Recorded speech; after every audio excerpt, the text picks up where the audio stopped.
मेरे जहन में सवाल है, क्या जो हम भोग लगाते हैं उसमें प्याज और लहसुन ये शामिल हो सकता है, उससे बनी दाल या सब्जी? ये क्यों तुम्हारे जहन में आ रहा है गंदी बात? क्योंकि पंडित जी, ठाकुर जी आजकल हर घर में ठाकुर जी रखे हुए हैं, ऐसे में हम भी अपने घरों में जिन घरों में ठाकुर जी रखे हुए हैं उन घरों के लोगों को पता है कि ठाकुर जी कोई तामसी भोजन का भोग नहीं लगाया जाता है। और जो गले में तुलसी की माला मात्र पहन लेता है वो लहसुन प्याज नहीं खाता है। लहसुन प्याज तामसी है।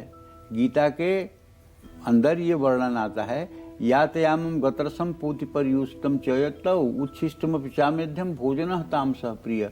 पूति शब्द जो है प में इति प्रत्यय लगा हुआ है, प्रकृति द्वारा दुर्गंधित वस्तुओं का वाचक है।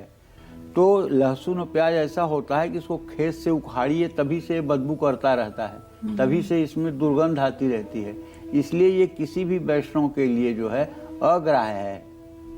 हमारे यहाँ जैसे कि वैष्णव, शैव, शाक्त इस तरह के मतावलंबी हैं। तो जो वैष्णव हैं जो तुलसी की माला धारण करते हैं वो तो मतलब कि बिल्कुल लहसुन प्याज नहीं खा सकते हैं। जो शैव हैं वो हो सकता है, भाई मैं कह नहीं सकता कि खा सकते हैं कि नहीं खा सकते हैं, लेकिन जो शाक्त हैं, जो शक्ति की उपासना करने वाले हैं वो तो खाते हैं। वो तो खाते हैं क्योंकि माता भुक्ति मुक्ति प्रदायिनी है। माता के 3 रूप हैं, महाकाली, महालक्ष्मी, महासरस्वती।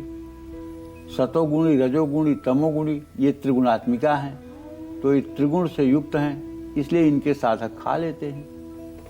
और अगर हम घर के बाहर से कोई खाने पीने की चीजें ला रहे हैं तो क्या उनका भी भोग लगाना चाहिए? बिल्कुल, न तो फल के अलावा कोई चीज ला करके भोग नहीं लगाना चाहिए। फल और मिठाई केवल लाना चाहिए। पता नहीं किस हाथ से, किस गंदगी से वो प्रसाद बना हुआ है और उसका भोग आप लगाते हैं, तो ये मतलब भोग भगवान के लिए भी रुचिकर नहीं है और जो लोग इसे ग्रहण करेंगे उनका भी स्वास्थ्य अच्छा नहीं होगा। इसीलिए हमारे शास्त्रों में कहा गया है कि घर में पंजीरी बना लो, घर में चरणामृत पंचामृत बना लो और इसका ही भोग लगाओ। कहीं नहीं कहा गया है कि आप बाजार से ले आकर के मतलब कि कोई चीज का, दिव्य वस्तु का भगवान वही ग्रहण कर लेंगे जो आपके रसोई में बनेगा।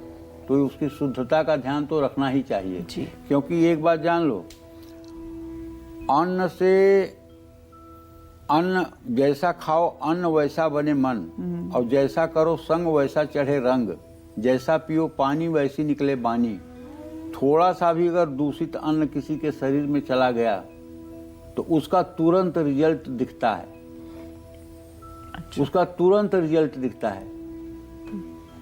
मतलब अन्न खाते ही वो अपना असर दिखाता है। इसलिए अन्न की शुद्धता पर बहुत ध्यान देना चाहिए। मैं एक बार बताऊं, अतिशयोक्ति मत मानना।